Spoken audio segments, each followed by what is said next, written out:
Muy buenas noches, muy buenas tardes aquí en España, buenos días en otros lugares donde nos ven y cuando sea que nos vayan a ver quienes nos ven a través de los métodos electrónicos también, que la estén pasando bien, que tengan un buen momento. A quienes vienen de camino oramos para que el Señor acelere sus pasos. Esta tarde nos ocupa Apocalipsis capítulos 6 y 7. La semana pasada yo les dije que ya hoy comenzaban los juegos artificiales, más o menos. Ya hoy comenzamos, o vamos a comenzar, a hablar de una serie de elementos que suceden en el cielo, pero que tienen total y absoluta injerencia o efecto sobre las personas que van a estar aquí en la tierra. Mientras nos referimos a algunos de estos elementos, y bueno, qué bendición, hoy el reloj no está funcionando, entonces me puedo alargar sin preocuparme. Mientras nos referimos a algunos de estos elementos, o más bien antes de referirnos a estos elementos, yo quiero recordarles algunas cosas. Hacia finales del año pasado, para quienes nos buscan en los registros electrónicos de la iglesia, tuvimos 2 estudios consecutivos, 2 miércoles consecutivos en los que estudiamos, vamos a decir, la cronología de las cosas. Y dijimos que nuestra doctrina, nuestra fe, nuestra creencia es que el universo no está viviendo épocas cíclicas, sino que más bien se dirige hacia un punto culmen. Y que ese punto culmen es el regreso del Señor Jesús sobre la tierra. Nuestro cristianismo tiene muchas áreas de coincidencia con las religiones del mundo: la obra social, el cambio personal, el ser mejores, en hacer el bien, el perdonar. Todos esos son conceptos cristianos, ¿cierto? ¿Verdad que sí? No es una trampa. Sí, ¿verdad que sí son conceptos cristianos? Ok, pero eso se comparte con religiones del mundo. El budismo cree muchas de esas cosas, los testigos de Jehová creen muchas de esas cosas. Una de las marcas que nos distingue como fe, una de las marcas que nos distingue como doctrina significa enseñanza, una de las marcas que a nosotros nos distingue es que creemos que el Dios al que nosotros adoramos va a volver a esta tierra en forma literal. No como creen los testigos de Jehová o los adventistas del séptimo día, que Jesús vuelve casi como un fantasma, como una manifestación fantasmagórica. Nosotros creemos que Él va a volver a esta tierra y que en este momento, dice la Escritura, o más bien interpretamos de la Escritura, que estamos viviendo la era de la iglesia. ¿Recuerdan que hablamos de la era de la iglesia? ¿Sí? Estamos viviendo la era de la iglesia y nos corresponde predicar, adorar, ser luz en las tinieblas, porque esa es nuestra labor. Estamos viviendo la era de la iglesia. Pero una vez que nuestro Señor haya regresado, dice la Escritura, ahora sí cito la Escritura, dice que Él mismo con voz de mando, con voz de arcángel, con trompeta de Dios, hablará y llamará a los muertos, y los muertos en Cristo resucitarán primero.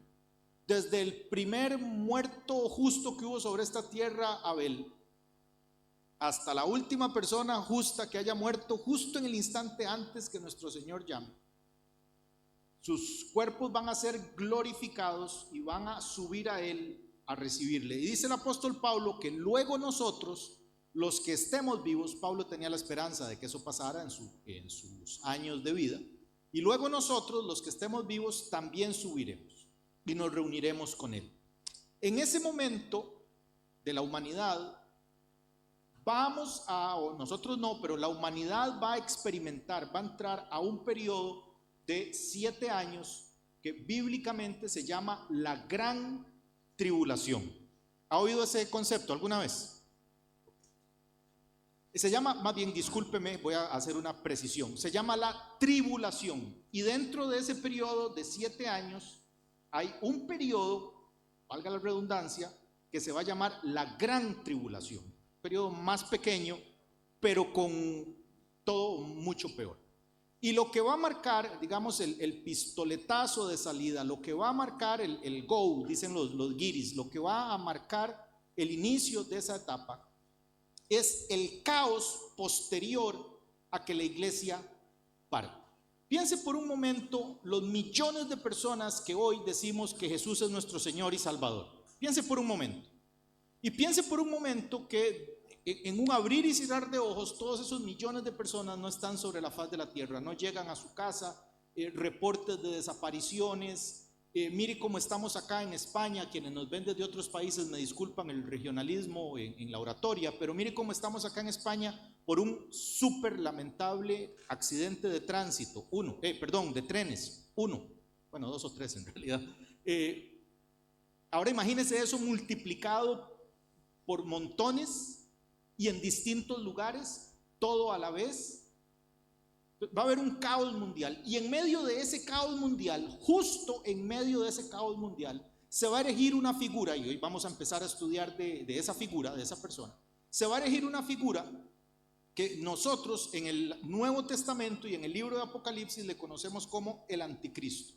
Y una de las marcas del anticristo es que va a lograr a través de estratagemas, algunos textos bíblicos, en particular en Isaías capítulo 14 y en Ezequiel capítulo 28, nos enseña que una de las habilidades satánicas es la de hacer, dice el texto en español, dice contrataciones, pero los textos más antiguos en hebreo lo que sugieren es la idea de negociaciones. ¿Le suena algo parecido como a los políticos cuando necesitan votos? Negociaciones. Yo te ofrezco, tú me das, tú me votas, yo te ofrezco, de cualquiera de las dos, de cualquiera del espectro de todo lo que hay en política. Esa es una de las fuerzas de la política.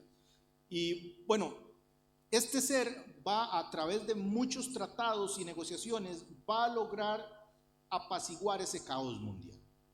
Quería hacer esa introducción porque luego, bueno, el ser este va a aparecer aquí, luego nos va a volver a aparecer en Apocalipsis capítulo 13, va a continuar apareciendo, y pues vamos a ir desarrollando un poco más sobre la idea no de quién es, pero de dónde puede salir, cuál es su estrategia.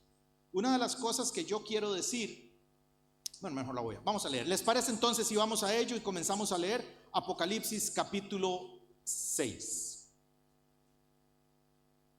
Y Apocalipsis, ¿me ayudan en la mesa? Sí, Apocalipsis capítulo 6. Voy a comenzar a leer yo. Dejamos la semana pasada al apóstol Juan llorando porque había un título de propiedad de la tierra. ¿Recuerdan eso? Que tenía 7 sellos. Era un libro escrito por detrás y por delante, un pergamino, un pergamino más bien, escrito por ambos lados, cerrado y sellado. Y dejamos ahí a Juan llorando porque ni en el cielo, ni en la tierra, ni debajo de la tierra, ni en los mares se había encontrado a nadie digno de abrir los sellos. Y uno de los ancianos que estaba ahí le dijo a Juan: no llores, el Cordero ha sido hallado digno. Y el Cordero caminó hacia el trono, o sea, Jesús caminó hacia el trono. Recuerde que estamos hablando de símbolos. Y el que estaba en el trono, o sea, Dios el Padre, le dio la escritura. Y ahora en el capítulo 6 lo que va a pasar es que el Cordero va a abrir los sellos. Vamos a interpretar nosotros que cada apertura de sello, cada una de ellas, cada vez que el Cordero abre el sello, eso lo que implica o lo que va a significarnos es que algo empieza. Una parte del juicio de Dios empieza. Cada vez que se abre el sello, una parte del juicio de Dios empieza. Piense por favor en ese rollo y tiene 7 sellos. Tiene 7 sellos. Sellos de cera. Cuando se abre el primer sello, ¿se puede abrir el título de propiedad todavía? Contéstenme ustedes, por favor.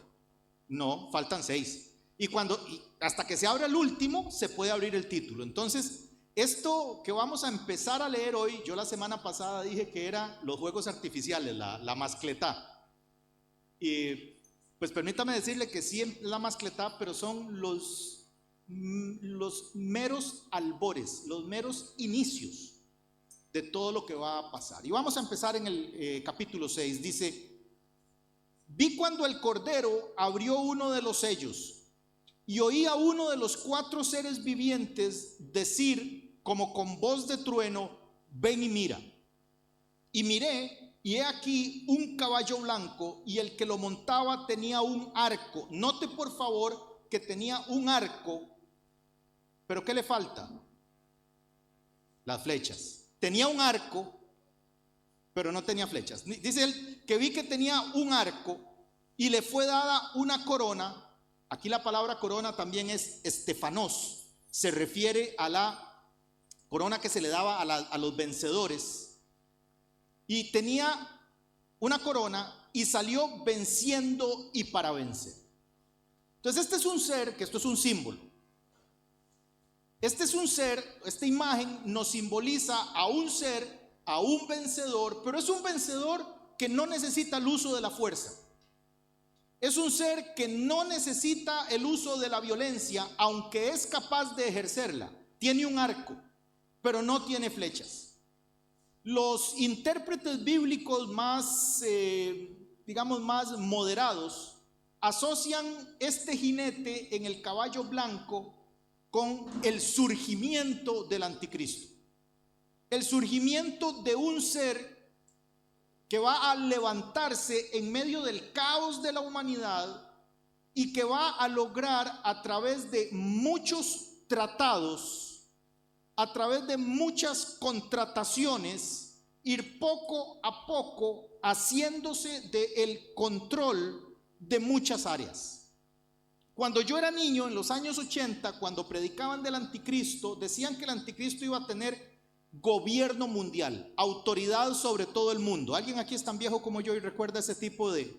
Bueno, permítame decirle que en realidad el anticristo lo que va a tener, y esto es muy importante, es influencia mundial. Influencia mundial. Hay algo en el corazón del hombre.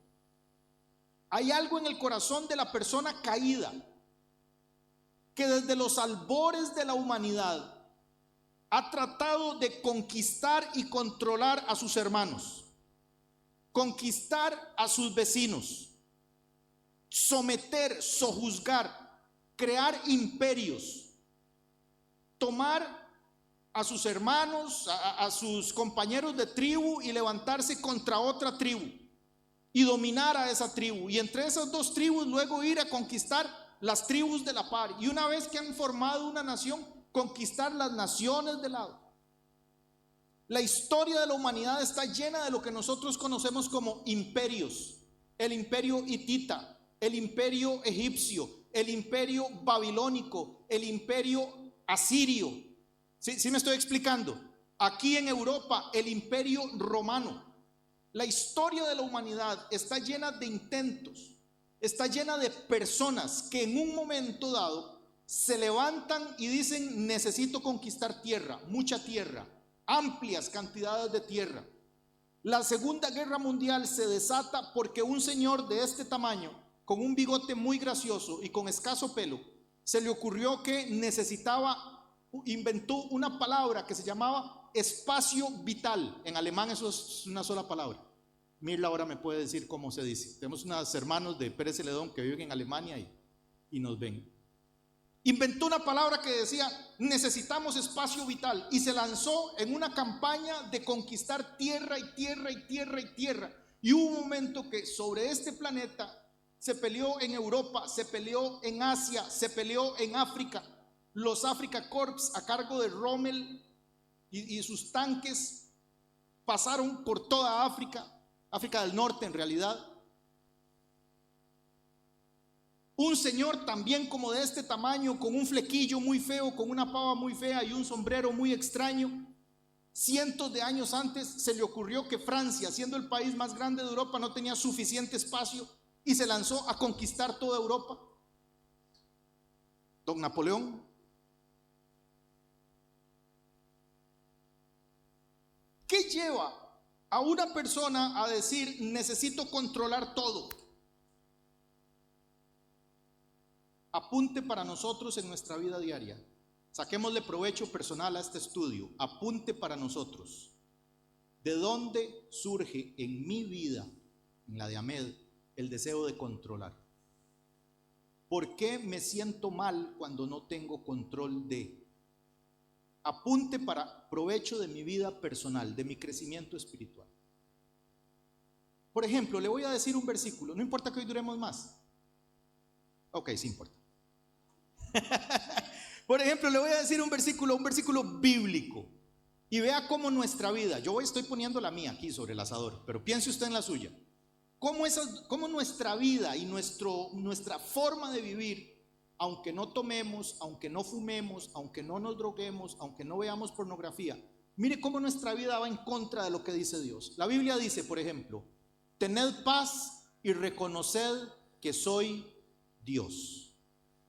Hay otras versiones que dicen, estad quietos y reconoced que soy Dios. ¿Qué idea le da eso a usted? De que Dios está en control, que Dios sabe lo que hace, que lo mío es adorar, alabar y estar tranquilo. ¿Cierto? ¿Verdad? Que esa es la idea que nos produce. Ahora evaluemos cada uno de nosotros. Yo ya perdí, de inmediato les cuento. O sea, del 1 al 10, ¿cuán cerca estamos de decir yo estoy cumpliendo con esa palabra? Yo estoy perdiendo. ¿Qué nos lleva a querer controlar? Bueno, permítame decirle que no es el reino de Dios, no es el reino de la luz. Esta es una idea, un concepto, un deseo que surge del reino de las tinieblas. Y bueno, el primer sello va a abrirse justo después del rapto, y entonces en medio de ese caos va a surgir una figura que va a tener, a través de muchas muy buenas ideas, muy político, va a tratar de organizar el mundo y va a traer paz. Blanco es el color de la paz. Esta es una paz extraña. Mire que él no va a venir con armas, no va a conquistar con bombas, no va a conquistar matando personas, va a conquistar a través de tratos. Ese es el primer caballo blanco, ese es el primer sello. Y dice, y salió venciendo y para vencer, o sea que durante un tiempo le va a ir muy bien. Versículo 3. Cuando abrió el segundo sello, oí al segundo ser viviente que decía, ven y mira, y salió otro caballo, bermejo, o sea rojo, y al que lo montaba le fue dado poder de quitar de la tierra la paz, y se matasen unos a otros, y se le dio una gran espada. En algún momento del gobierno, de influencia de este ser que nosotros conocemos como el anticristo, y la palabra anticristo, perdón que me esté devolviendo, la palabra anticristo, tanto en español como en griego, ese prefijo anti significa tanto en español como en griego lo mismo. Anti significa antes de, y también significa en contra de. Entonces el anticristo va a aparecer antes de, vea que ya él apareció y Cristo todavía no ha llegado a recoger lo que es suyo por título, ¿no? Pero ya el anticristo apareció, o sea, aparece primero. Entonces el anticristo aparece primero, pero también se levanta y se opone contra todo lo que se llama Dios o es objeto de culto, está en contra de. Y en algún momento del gobierno de este ser, en algún instante, como todos los tratos humanos, iglesia linda, diga conmigo todos. Piensen todos los tratos que hacen los políticos, piensen todos los tratos que hacen las fuerzas políticas, piense en los políticos de un extremo, de otro extremo, del techo, del piso. Todos los tratos terminan rompiéndose porque son tratos humanos. Permítame adelantarme a mí mismo y decir que el único pacto que es un pacto que verdaderamente bendice a la humanidad, es un pacto que escribió Cristo Jesús en la cruz del Calvario con su propia sangre, sangre de perfecto hombre y sangre de perfecto Dios, siendo derramada por amor y escribiendo un pacto, y ese pacto nos ha alcanzado a nosotros, de modo que si alguno está en Cristo, nueva criatura es, porque Cristo escribió un pacto. De ahí en más, los pactos humanos están marcados por el engaño, y en algún momento cuando se abre el segundo sello, ahí lo que significa, en el capítulo 6 versículo 4, lo que significa es que en algún momento esos pactos se van a romper. Y aquel ser que llegó al poder con arco, pero sin flechas, o sea, sin violencia, ahora sí va a ejercer violencia. De hecho, casi todos los escolares bíblicos clásicos creen que el anticristo va a ser un político. Casi todos los escolares clásicos, los estudiosos clásicos, creen que el anticristo va a ser un político. Una vez que un político llega al poder, ¿sabe qué es lo que quiere hacer? Quedarse ahí. Hay en la región del mundo de donde yo soy originario, yo soy de Costa Rica y nuestros hermanos del norte, en Nicaragua, tienen una historia de violencia muy fuerte y de guerra civil muy, muy fuerte, muy terrible, su historia es muy terrible. Y hay un movimiento que se llama el movimiento sandinista que conquistó el poder en 1979. Y conquistó el poder a causa de las injusticias y la pobreza, pero ya para los 80 y tantos estaban peor de injusticia y peor de violencia y peor de escasez. Y hubo muchas protestas en la calle y uno de los 7, ellos tenían como decir un grupo de 7 personas, 7 comandantes que habían sido revolucionarios que conquistaron al poder y se encumbraron ellos en el poder. Y en una reunión muy famosa, que él no sabía que lo estaban grabando y lo grabaron, dijo una frase que es tan cierta como triste y le dijo a sus compañeros comandantes, les dijo: podemos perderlo todo menos el poder. O sea, no nos importa la gente, no nos importa, perdemos el petróleo, podemos perderlo todo menos el poder. Y entonces se va a romper esos pactos y ahora sí va a haber sangre. Ahora sí va a haber sangre. De hecho dice que se van a matar unos contra otros. Y si quiere anota eso ahí. Ese matarse unos contra otros es la polarización de las opiniones. Hoy día, después de supuestamente decenas de años de derechos humanos, después de supuestamente decenas, si no cientos de años de educación cultural y política, después estamos en la era de la información, pero hoy día estamos viviendo una de las épocas en las que menos se puede hablar de lo que uno piensa, porque estamos viviendo los inicios de la polarización. Gente que es de un estilo político, dígase izquierdas, se da de palos por la cabeza con gente que es de otro estilo político, digamos de derechas. Gente que cree en los derechos humanos de unas cosas se da de palos por la cabeza con gentes que creen que otras cosas. Gentes que creen cosas sobre la propiedad privada se dan de palos por la cabeza con gentes que creen otras cosas. No sé si me estoy explicando. Hemos perdido la posibilidad, la capacidad sana de hablar, de discutir, de decir qué es lo que te molesta, qué es lo que me molesta, qué es lo que vos querés, qué es lo que yo quiero, encontrémonos en la mitad. Mi país, por ejemplo, está en plena campaña política. Ahora el domingo hay votaciones en mi país y aquello es un hervidero.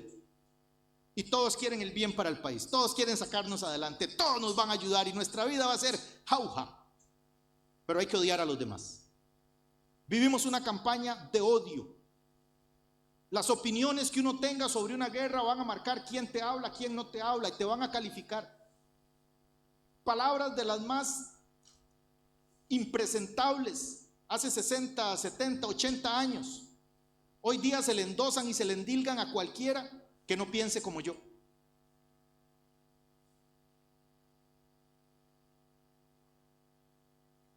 Mucho serio, mejor me avanzo. Y se le dio una gran espada, o sea, la matanza va a ser grande. Esos somos los seres humanos, esos son los sistemas políticos, máquinas de odio, máquinas de odio. Hay pocas cosas más rentables en la vida que el odio. Y eso inclusive muchas veces lo vemos en las iglesias evangélicas. No vayan a la iglesia de allá en la esquina, porque allá en la esquina oran raro y apagan la luz y dicen bu y cosas muy extrañas. Le metemos miedo a la gente para que no haga ciertas cosas. Personas que no van a las iglesias dicen que venir a una iglesia evangélica no vaya porque le lavan el cerebro. Hermano, yo no me acuerdo de qué prediqué yo el domingo pasado. ¿Quién me va a lavar el cerebro? O sea, si usted ahorita ya me ofrece 1 millón de euros por lo que predicó el pastor Fernando hace un mes, lo pierdo porque no me acuerdo. Hay veces que voy a la cocina de mi casa, abro la refrigeradora, digo, ¿yo a qué venía? Y creen que uno es capaz de lavar el cerebro. pero vamos a seguir avanzando. Versículo 5. Y cuando abrió el tercer sello, oí al tercer ser viviente que decía: ven y mira. Y miré, y he aquí un caballo negro, y el que lo montaba tenía una balanza en la mano. Y oí una voz en medio de los 4 seres vivientes que decía: 2 libras de trigo por 1 denario, y 6 libras de cebada por 1 denario, pero no dañes el aceite y el vino. Como en toda guerra, una vez que inician las guerras, una vez que inician las matanzas, lo que acto seguido va a suceder, acto seguido, es que va a haber una enorme hambruna, una enorme crisis económica. Y si usted nota, por favor, una de las cosas que dice es que los bienes básicos, el pan, los bienes básicos, dice el trigo, la cebada, van a escasear. Dice que para poder comer una barra de pan, 1 denario, en esa época 1 denario era el salario de todo un día. Por ejemplo, una barra de pan hoy en algún supermercado, porque como no pagan promoción, no voy a decir cuál, pero en un supermercado puede costar 80 centavos, ¿cierto? Una barra de pan, 85, 90, no cuestan 1 euro. Pero en este caso, una barra de pan va a costar todo el salario de un día de trabajo. Un trabajador del campo, podemos pensar 50 euros. Imagínese la inflación, imagínese el costo económico, imagínese la crisis económica, la hambruna a causa de la mortandad, a causa de la guerra. Va a haber mucha hambre, pero como cosa curiosa, no dañes el aceite ni el vino. ¿Sabe cuáles clases económicas utilizan aceite y vino? La clase alta. Entonces, de una vez nos está avisando, ¿sabe quiénes van a pagar el precio más alto? Las clases más bajas, como suele ser. Por eso nos damos cuenta que la Biblia es absolutamente real. Versículo 7. Cuando abrió el 4º sello, oí la voz del 4º ser viviente que decía: ven y mira. Y miré, y he aquí un caballo amarillo, y el que lo montaba tenía por nombre Muerte. Y oiga el compañero que tiene. Y Hades le seguía. Hades es el lugar de los muertos. Todavía el infierno no, vamos a darnos cuenta en algún momento que el infierno todavía ni siquiera ha sido inaugurado, está nuevecito. Hades es el lugar de los muertos. Entonces, mire cómo hay una secuencia lógica. Se da el rapto, aparece el anticristo. Una vez que el anticristo logre control de los grandes bloques económicos, los grandes bloques políticos a través de muchas contrataciones y muchas tramas, entonces después de eso se va a romper y van a iniciar las guerras. Una vez que inician las guerras, se encarecen los productos más básicos. Vea cómo hay toda una secuencia lógica. La Biblia es extraordinaria en esto. Hay una secuencia lógica en el desarrollo de los eventos. Después que se dan toda esa matanza, suben los precios, y a causa de la guerra y a causa del hambre, ahora hay una gran mortandad sobre este planeta. Hay una gran mortandad. Y comienzan a morir muchas personas. Y le fue dada potestad sobre la 4ª parte de la tierra para matar con espada, con hambre, con mortandad y con las ferias de la tierra. Las fieras, perdón, no las ferias, a las ferias sí se puede ir, pero las fieras de la tierra sí son las que se van a desatar. Como cosa curiosa, cada vez es más común en ciertos poblados ver animales salvajes que comienzan a bajar de la montaña a los pueblos a causa de la falta de comida. Permítame decirle que nosotros estamos viviendo épocas muy interesantes. Ayer en mi país, un puma, los pumas son panteras, ¿sabía eso? Sí, un puma apareció en el gallinero, así se le dice aquí, en el gallinero. Apareció en el gallinero de una casa en un pueblo. Se comió todas las gallinas, pero después no pudo salir. Y resulta que una de las causas de la multitud de muertes que va a haber son las fieras del campo, espada, o sea, la guerra, el hambre. Y dice que se le va a permitir operar en una 4ª parte de la población mundial. ¿Puede usted pensar que esa 4ª parte de la población mundial va a ser la población más pobre? Los segmentos, los quintiles, se dice eso, hablando en porcentajes, hablando en estadísticas, los quintiles más pobres de todo el planeta usted puede imaginarse que ahí es donde va a haber toda esa mortandad. Versículo 9. Cuando abrió el quinto sello, vi bajo el altar las almas de los que habían sido muertos por causa de la palabra. Ahora hay un cambio. Los 4 primeros sellos inician, o más bien abren el camino para 4 símbolos que los simboliza el Espíritu Santo con caballos. Ahora el quinto sello, hay un símbolo, un inicio de un algo completamente nuevo, que ya no es con caballos. Dice que cuando se abre el quinto sello, vio bajo el altar las almas de los que habían sido muertos por causa de la palabra de Dios y por causa del testimonio que tenían. Ahora, estas son almas de hombres y mujeres que han muerto por causa del testimonio. O sea, son mártires. Son personas que predicando el evangelio fueron muertos. O sea, son personas, digamos, son gentes que se esforzaron por predicar el evangelio y a causa del evangelio les mataron. No es que estaban en una discusión de bar, no, a causa del evangelio, a causa de la predicación. Y clamaban a gran voz diciendo: ¿hasta cuándo, Señor santo y verdadero, no juzgas y vengas nuestra sangre en los que moran de la tierra? Y se les dieron vestiduras blancas. Hemos visto el símbolo de vestiduras blancas, ¿verdad? Ya en repetidas oportunidades. Y se les dieron vestiduras blancas y se les dijo que descansasen todavía un poco de tiempo hasta que se completara el número de sus consiervos y sus hermanos que también habían de ser muertos como ellos. Durante la gran tribulación va a haber predicación sobre este planeta. La iglesia se va a haber ido, pero va a haber predicación. Va a haber muchos actores predicando el nombre del Señor. Lo que cambiará es que predicar el nombre de Jesús durante la gran tribulación va a tener un precio, y el precio va a ser para muchos la muerte. Pero si la iglesia se va, ¿quién va a predicar? Permítame darle una serie de conjeturas mías. Hago una pregunta. Imagínense que yo un día de estos le fallo al Señor, le fallo a mi familia, le fallo a mis pastores y pierdo la vertical y me salgo de la iglesia y me salgo de todo esto. Y ahora a fin de año, en diciembre, viene el Señor y se van todos ustedes con el Señor.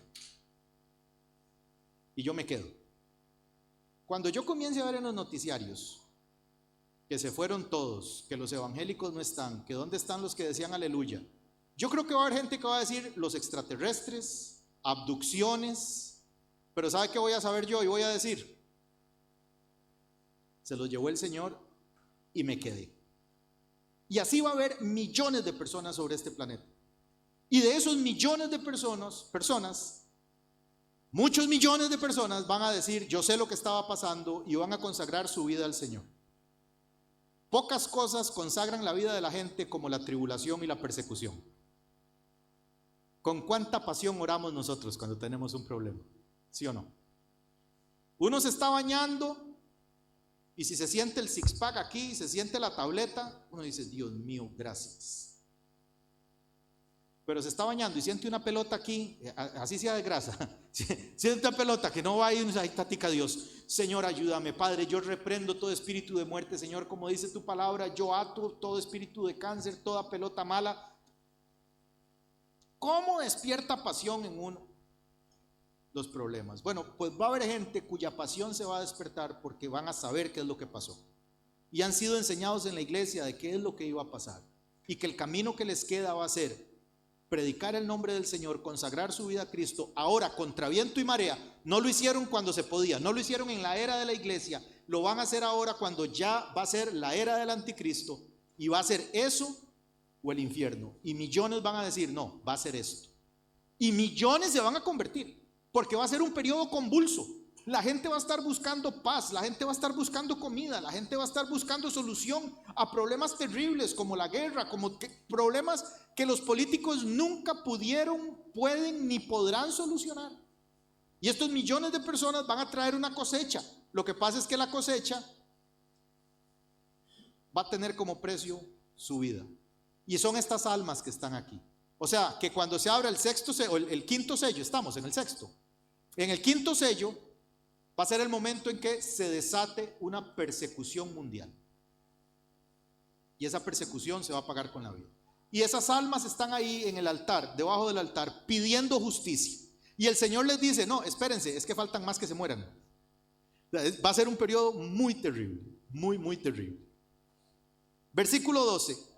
Miré cuando abrió el sexto sello, y he aquí hubo un gran terremoto, y el sol se puso negro como tela de silicio, y la luna se volvió toda como sangre, y las estrellas del cielo cayeron sobre la tierra como la higuera deja caer sus higos cuando es sacudida por un fuerte viento, y el cielo se desvaneció como un pergamino que se enrolla, y todo monte y toda isla se removió de su lugar, y los reyes de la tierra, o sea, aquí habla de los políticos, los reyes de la tierra y los grandes, los ricos, los capitanes, los poderosos, y todo siervo y todo libre se escondieron en las cuevas y entre las peñas de los montes, y decían a los montes y a las peñas, caed sobre nosotros y escondednos del rostro de aquel que está sentado sobre el trono y de la ira del Cordero, porque el gran día de su ira ha llegado, y quién podrá sostenerse en pie.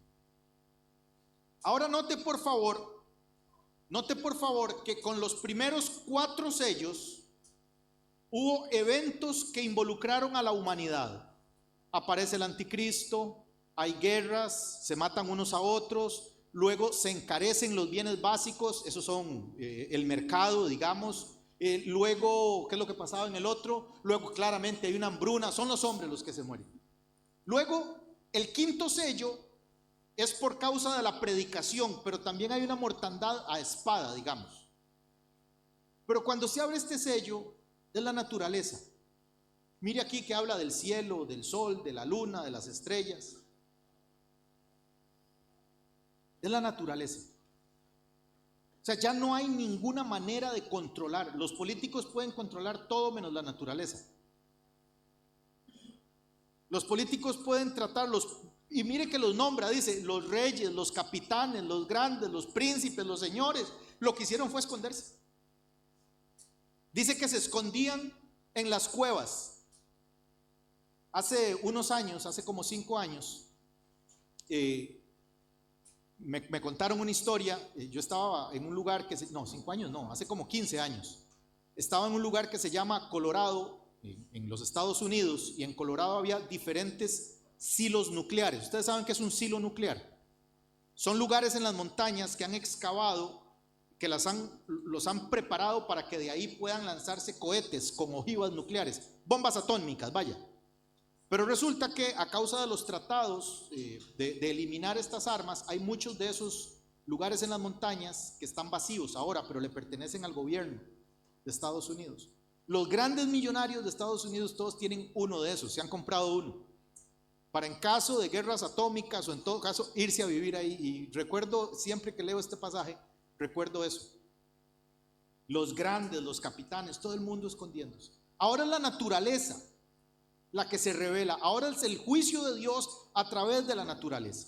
Y hay un texto aquí en el versículo 13, si usted me está siguiendo, por favor, yo quiero que vaya al versículo 13 porque hay algo que le quiero explicar. Esto que le voy a contar ahora no es fácil de entender, no es leche, no es Juan 3:16, no es que ore por mí porque me duele la uña del dedo gordo. Esto requiere atención, concentración y pedir al Espíritu Santo que nos lo enseñe.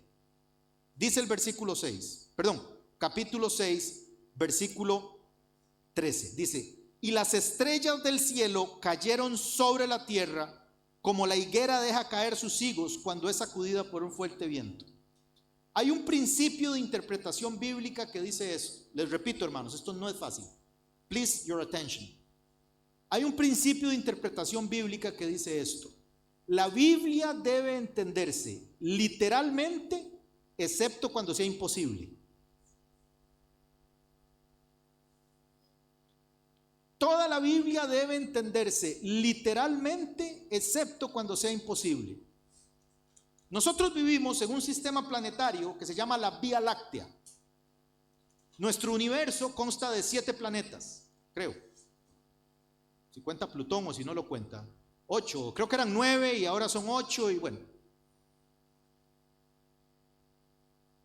Nosotros tenemos nuestro sistema solar gira alrededor del Sol. A don Nicolás Copérnico casi le cuesta su vida decir lo opuesto, o más bien decir eso, pero tuvo que retractarse después. Pero nuestro sistema solar se llama así precisamente porque todos los planetas de nuestro sistema solar giran alrededor del Sol. Aunque no lo crean, no giran alrededor suyo, giran alrededor del Sol. Y el Sol a su vez gira alrededor de otra estrella gigante. Nuestro Sol, en todo el universo, en toda esa maravillosa noche que se puede ver en las noches de verano valenciano, que es nada más ver para arriba y se ven innumerable cantidad de estrellas. Nuestro Sol es una estrella enana en el universo. Es una de las estrellas con características de Sol más pequeñas que hay. Pero resulta que nuestro Sol es montones, si no me equivoco, millones de veces más grandes que la Tierra. ¿Sí me estoy explicando? Entonces, el Sol es una estrella enana, pero es millones de veces más grande que la Tierra. Entonces, cuando este versículo dice, y las estrellas, en plural, las estrellas del cielo cayeron sobre la tierra, es imposible. Es imposible. Es imposible que el Sol cae sobre la tierra y no quedan, nada más, no puede. No, lo absorbe. Y es imposible pensar que eso va a ser en plural. Además, las estrellas del cielo van a caer sobre la tierra. Entonces, si es imposible que sea literal, tiene que ser un simbolismo. Los estudiosos de la Biblia creen que esas estrellas a las que se refiere son seres espirituales, demoníacos, seres demoníacos, demonios a los que todavía no se les ha dado permiso de operar sobre este planeta. Vea usted las cosas terribles de maldad que nosotros vemos. Vea usted las cosas terribles de enfermedades, de guerras, de ruinas, de muertes, de ladrones que nosotros vemos hoy día en la tierra. Y sin embargo, estamos de esa manera y es porque todavía hay seres espirituales a los que no se les ha dado permiso de operar. Imagínense qué tipo de demonios deben ser esos y cuál va a ser la historia de la vida de las personas que tengan que vivir bajo el gobierno y bajo el dominio de este ser inmundo, del anticristo, y bajo la operación demoníaca de estos seres. ¿Me expliqué? La Biblia siempre es literal, excepto cuando sea imposible. Punto 1. Punto 2, las estrellas en este contexto que caen sobre la tierra, suponemos que se refiere a espíritus inmundos que todavía no están operando.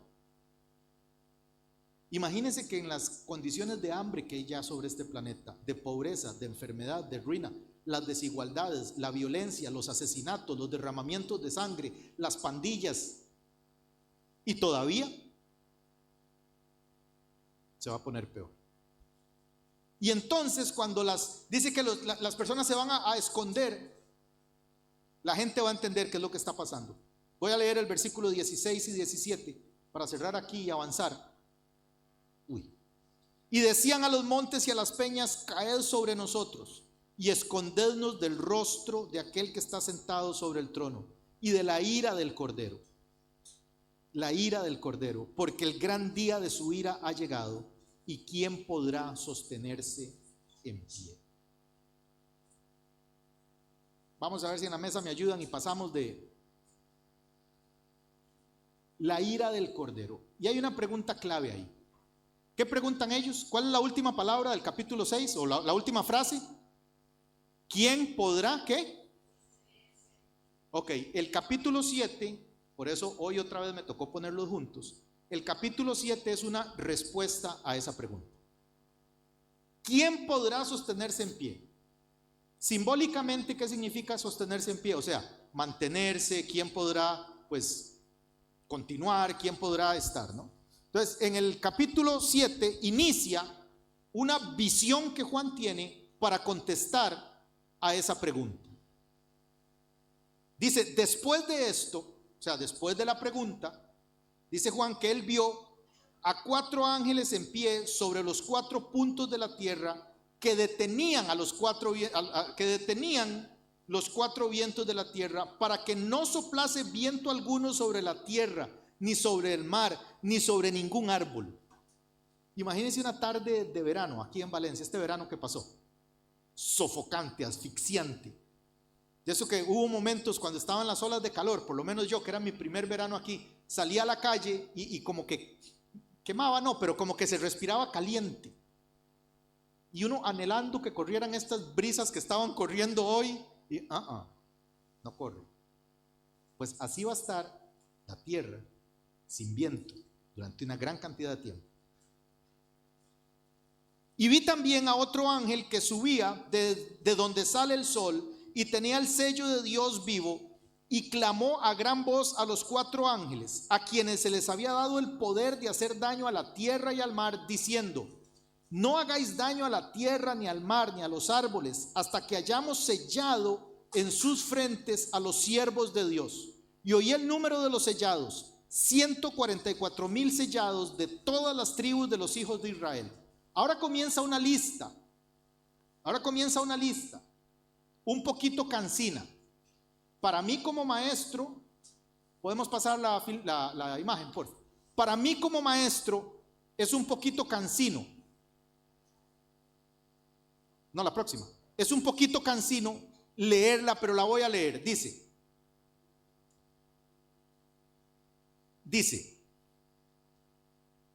de la tribu de Judá, 12,000 sellados. De la tribu de Rubén, 12,000 sellados. De la tribu de Gad, 12,000 sellados. De la tribu de Aser, 12,000 sellados. De la tribu de Neftalí, 12,000 sellados. De la tribu de Manasés, 12,000 sellados. De la tribu de Simeón, 12,000 sellados. De la tribu de Leví, 12,000 sellados. De la tribu de Isaacar, ya los aburrí, 12,000 sellados. De la tribu de Zabulón, 12,000 sellados. De la tribu de José, 12,000 sellados. De la tribu de Benjamín, 12,000 sellados. Pregunta de geografía, de cultura, de sociología básica. ¿A qué pueblo pertenecen esas 12 tribus? A Israel, a la nación de Israel, al pueblo judío. En las paradas de los metros, en las bocas de metro, lo vi en Madrid, cuando llegué me llamó la atención, y lo veo aquí en Valencia, lo he visto en Torrente. En las bocas de metro hay unos señores, más que todo señoras y a veces unos señores, con unos carritos, con unas revistas que se llaman Despertad o Atalaya. ¿Los han visto? Son los testigos de Jehová. Los testigos de Jehová son una falsa doctrina, son una falsa religión, no son cristianos, no adoran al mismo Dios que usted adora, no tienen nada en común con nosotros. Y una de las cosas que estos señores enseñan que al cielo solo van a ir 144,000 personas. Que esos son los sellados. Y que esos sellados son los que van a ir al cielo. Los testigos de Jehová son una religión gringa. Empezó en Estados Unidos en el año 1800 y tanto. El problema se les dio cuando los miembros de su congregación superaron los 144,000. Porque ahora ¿cuánta gente va a ir al cielo? 144,000. ¿Y qué hago con los que se convierten de ahora en adelante? ¿A dónde los endoso? Entonces se les ocurrió una idea muy buena. Yo tengo que aceptar que es muy buena. Se les ocurrió decir que al cielo van a ir 144,000, pero que no se sabe quién son, pero que se ganan cupos a través del trabajo, del esfuerzo y de las donaciones que se den. Entonces, si usted se esfuerza mucho por llevar gente a la iglesia, si se esfuerza mucho por dar de su salario, si se esfuerza mucho por hacer buenas obras, puede que sea uno de los 144,000. Pero que si no califican los 144,000, no se preocupe. Va a quedar aquí en la tierra en un estado como cuando Adán y Eva estaban en el Edén. De hecho, si usted ve los dibujos de sus revistas, son como caricaturas en las cuales hay ríos, montañas, un tigre echado y un chiquito jalándole los bigotes al tigre, y el puma que se comió las gallinas en mi país, un chiquito agarrándolo de las orejas, un estado como donde no hay maldad. Entonces 144,000 van al cielo, 140, y el resto se queda aquí en la tierra.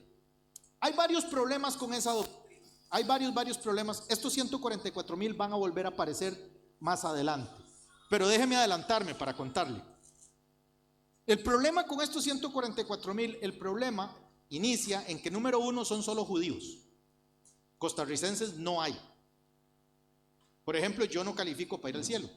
Aquí hay alguien judío, y no me salga con el tema de sefardí, aquí hay alguien judío de verdad. No, estamos fuera del cielo, si fuéramos testigos de Jehová. Y hay otro problema, es que son solo varones, o sea, las mujeres también están fuera. Y hay otro problema, es que nunca se ha hallado mentira en su boca, y yo ya ahí también estoy un poco chueco. Pero hay otro problema, es que dice que son vírgenes. Es una complicación entrar en esos 144,000. Entonces, bueno, luego vamos a hablar de esos 144,000. Nada más que estos 144,000, dice la escritura que de alguna manera estos 144,000 van a estar operando en medio de este caos mundial, en medio de este caos de guerras, de hambres, de muertes, de enfermedades, de necesidades. En medio de todo esto, estos 144,000 van a estar trabajando. ¿Trabajando en qué? En predicar. Entonces, mire que ya tenemos dos grandes grupos de predicadores. ¿Alguien aquí me los puede recordar? ¿Cuáles son? Los 144,000 es uno, y el otro lo dije hace un ratito. Los que han estado predicando, que se quedaron y que dijeron, digamos, yo me puse a mí de ejemplo. Bueno, esos. Entonces ya hay dos grandes grupos de predicadores. Entonces, durante la gran tribulación y durante la tribulación, la palabra del Señor se va a seguir predicando. Porque el evangelio es la única, diga conmigo, única. La única esperanza que hay para el alma del hombre es el evangelio. Ningún sistema político nunca ha podido solucionar los problemas del hombre. Nunca, ninguno. Y nosotros, como hombres y mujeres maduros en el Señor, debemos aprender a llevar una vida cívica y atender nuestros deberes cívicos de cada una de las naciones donde Dios nos haya hecho vivir o donde hayamos nacido.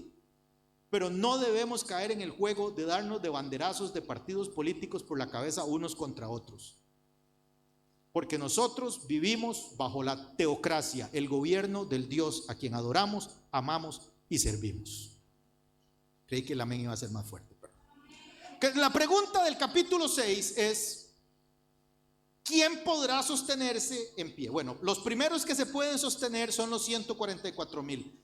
La escritura dice que Dios los selló en la cabeza. Ese sello significa pertenencia, le pertenecen a Dios, son de Dios. Ahora vamos al versículo 9. Después de esto, miré y he aquí una gran multitud, la cual nadie podía contar, en todas las naciones y tribus y pueblos y lenguas, que estaban delante del trono en la presencia del Cordero, vestidos de ropas blancas, con palmas en las manos, y clamaban a gran voz diciendo: la salvación pertenece a nuestro Dios, que está sentado en el trono, y al Cordero. Y todos los ángeles estaban en pie alrededor del trono, y de los ancianos, y de los 4 seres vivientes, y se postraron sobre sus rostros delante del trono, y adoraron a Dios diciendo: amén. Diciendo amén. Tengo que leer hasta el versículo 17 casi, ya que vamos a terminar. Entonces uno de los ancianos habló diciéndome: estos que están vestidos de ropas blancas, ¿quiénes son? ¿Y de dónde han venido? ¿Ok? Entonces ahora Juan ve otra visión y vuelve a ver un montón de personas vestidas en ropas blancas. Ya hemos aprendido el símbolo de las ropas blancas, ¿cierto? Podemos decir que hay gente que ha sido vestida de ropas blancas, o sea que el Señor ha salvado, que han puesto su vida en manos del Señor. Y uno de los ancianos le pregunta a Juan: ¿quiénes son y de dónde han venido? Yo le dije, Señor, tú lo sabes. Y él me dijo, estos son los que han salido de la gran tribulación y han lavado sus ropas y las han emblanquecido con la sangre del Cordero. Entonces, aquí hay otro segundo grupo de personas que se pueden sostener en pie.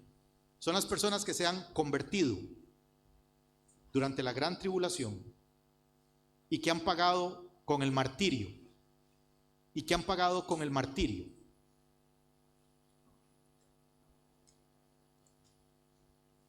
Y han tenido que pasar por la sangre del Cordero para limpiar sus ropas. Por esto estarán delante del trono de Dios y le sirven de día y noche en su templo. Y le sirven de día y de noche en su templo. Y el que está sentado sobre el trono extenderá su tabernáculo sobre ellos. Un tabernáculo es una tienda de campaña. Y el simbolismo de extenderá su tabernáculo es: los cubrirá con su presencia, vivirán con él. Hay una comunión. Ya no tendrán hambre ni sed. Y este es el fruto de tener al Señor viviendo en su vida, en su corazón, en su familia. Ya no tendrán hambre ni sed. El sol no caerá más sobre ellos, ni calor alguno. Porque el Cordero que está en medio del trono los pastoreará y los guiará a fuentes de aguas de vida. Y Dios enjugará toda lágrima de los ojos de ellos. Estos son marcos de la gran tribulación, y podemos entender entonces que aún durante la gran tribulación el Espíritu Santo va a estar ministrando en las vidas de las personas que van a estar bajo este azote. ¿Cuál es la enorme diferencia? Que usted y yo podemos congregarnos libremente. Usted hoy está aquí porque lo ha decidido, pero si decide no venir, nada pasa. Y si decide venir, se va para su casa y nada pasa. No tiene que irse a escondidas, no tiene que venir a escondidas, no tiene que negarle a la policía que viene para la iglesia, no tiene que negarle a las autoridades su cristianismo. Hemos pasado por la sangre del Cordero y vamos a ser vestidos de ropas blancas. Estas personas también van a necesitar la sangre del Cordero y van a ser vestidos por ropas blancas. Y también es el Espíritu Santo el que va a ministrar sobre ellos. La enorme diferencia es que ellos van a tener que pagar el precio del martirio, porque van a estar bajo el gobierno del anticristo. Y ellos van a llorar. Versículo 17: el Cordero los pastoreará y los guiará a fuentes de las aguas de vida, y Dios enjugará toda lágrima de los ojos de ellos. La diferencia tiene que ver con aquello que nosotros hagamos hoy, como hoy pongamos nuestra vida en manos del Señor, como hoy nos esforcemos porque la gente que amamos no pase por esto. Yo me hago una pregunta hoy me hago una pregunta y digo: ¿cuánto valor tiene para cada uno de nosotros no pasar por esto? Contéstese usted. ¿Cuánto valor tiene para usted no pasar por hambres, guerras, violencia, muerte? ¿Cuánto valor tiene para cada uno de nosotros esto? ¿Y con cuánta liviandad dejamos pasar? Un fenómeno que yo he notado aquí en España es que la gente cree, yo no sé por qué, pero hemos llegado a creer que evangelizar es mandar mensajes de WhatsApp. Hemos llegado a creer que estamos haciendo una obra evangelística porque envío un mensaje de WhatsApp con una canción de Jesús Adrián Romero, o con un osito Winnie Pooh que dice: Dios te bendiga, Él te quiere. Esto ha llegado al paroxismo, de que paroxismo es como a la cosa así, ya exuberante, que nos mandamos mensajes entre nosotros. El verdadero testimonio del Señor es un testimonio que tenemos que dar cara a cara con los vecinos, cara a cara con los compañeros de trabajo, cara a cara con los familiares. La luz no se puede encender a través de mensajes. La luz es una luz que se debe encender unos con otros. Imagínense una caja de fósforos, decimos en mi país, ¿cómo se dice aquí? Fósforos, cerillas. Imagínense que yo quiera encender una cerilla, la cerilla aquí y la caja aquí. Y yo le diga, cerilla, vea un mensaje de texto de la caja, vea qué guapa la caja. Y le diga a la caja, caja, vea la cerilla aquí, qué guapa la cerilla. A menos que ambos estén juntos, no hay luz. Nuestra luz comienza a brillar cuando somos, valga la redundancia, luz al lado de otras personas. Y si nosotros tenemos gente que amamos y que no queremos que pase por esto, yo creo que debemos pasar por un proceso de 3 pasos. Y si anda con qué anotar, por favor anote. Amén, voy a hacérselo diferente. ¿Tiene usted a alguien que usted ame y que no quiera que pase por esto? Hay 2 personas. Hay 2. Okay. Pare de mandarle Winnie Pooh, no está ganando nada. No le mande un ramillete de rosas con mensajes que dicen Dios te dice hoy. De hecho, ni siquiera tengo la menor idea que sea sano doctrinalmente. No tengo la menor idea que sea sano doctrinalmente mandarle a alguien una frase que diga, así te dice el Señor, que me llegó a mí en un mensaje. Si usted verdaderamente quiere hacer obra de evangelista, primer paso, ore por esa persona. Con nombre y apellido, ore por esa persona. Voy de nuevo, ore por esa persona. Comience a cubrir a esa persona en el nombre de Jesús, de gracia, de misericordia, de bendición. Ore por esa persona. En segundo lugar, dé testimonio físico, literal, verbal y de vida a esa persona de lo que Cristo ha hecho en su vida.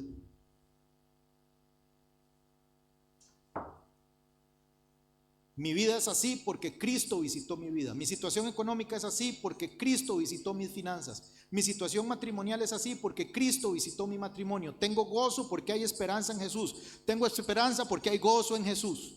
Tengo certeza de salvación porque en Cristo Jesús hay certeza. No temo lo que tenga el mañana porque en Cristo Jesús hay esperanza. ¿Sí me estoy explicando? Y en tercer lugar, invítelo a la iglesia, porque allí envía Jehová bendición y vida eterna. Ore por esa persona, dé testimonio a esa persona e invítele a la iglesia. Aquí no lavamos el cerebro. La iglesia del Señor no lava cerebros. El Señor lava vidas con su sangre preciosa. Y es mezquino de parte nuestra tener este tesoro en nosotros que se llama la salvación de Dios, sin pensar que hay alguien a quien yo puedo dar testimonio y traer a la iglesia y hacerle parte de la vida de Dios. ¿Sí me estoy explicando? Dejemos de mandarnos cosas nosotros a nosotros. Yo en una oportunidad, yo vengo de una iglesia, digamos, robusta. No sé si la palabra es grande, esa palabra no me gusta, pero va mucha gente. Qué sé yo, en un domingo en aquella época podían ir 1000, 1100 personas. En una oportunidad hay pastoreo, tuve que pedirles que por favor, que se los rogaba, dejaran de mandarme mensajes. Con Winnie Pooh, con Igor, con Burro, con Tiger. Pastores, Dios te dice hoy, ten fuerza. Hermano, ore por mí por fuerza, pero no me mande ese tigre. Yo no me puedo imaginar estar una persona ocupada trabajando y que su vida vaya a cambiar por un ramillete de flores. Pero soy testigo en primera línea y de primera mano el impacto que tiene en la vida cuando uno se acerca a alguien que está en necesidad, que está quebrantado y se le acerca y le dice, hay esperanza en Jesús porque yo encontré esperanza. Y si alguien tan fatal en la vida como yo ha encontrado esperanza, estoy seguro que para usted también va a haber esperanza. Y el Dios al que nosotros le servimos es más fuerte que sus problemas, más grande que sus problemas. Voy a unirme a usted en oración. Le invito a que vaya conmigo a la iglesia porque hay esperanza en Jesús. Todos tenemos personas que no queremos que pasen por esto. Paguemos el precio nosotros. Estamos en la era de la iglesia. Este es el tiempo, este es el momento. Es difícil, sí. Pero vemos personas con una doctrina equivocada, de pie en el metro. Vemos personas con una doctrina equivocada, a la espera de ir al cielo sin la certeza de si lo van a lograr. Y nosotros tenemos este tesoro maravilloso, que es la esperanza y la certeza de lo que Dios ha hecho en nuestra vida y la fe de para donde Dios nos lleva. Amén. ¿Qué le parece si nos ponemos de pie y bendecimos al Señor un momento?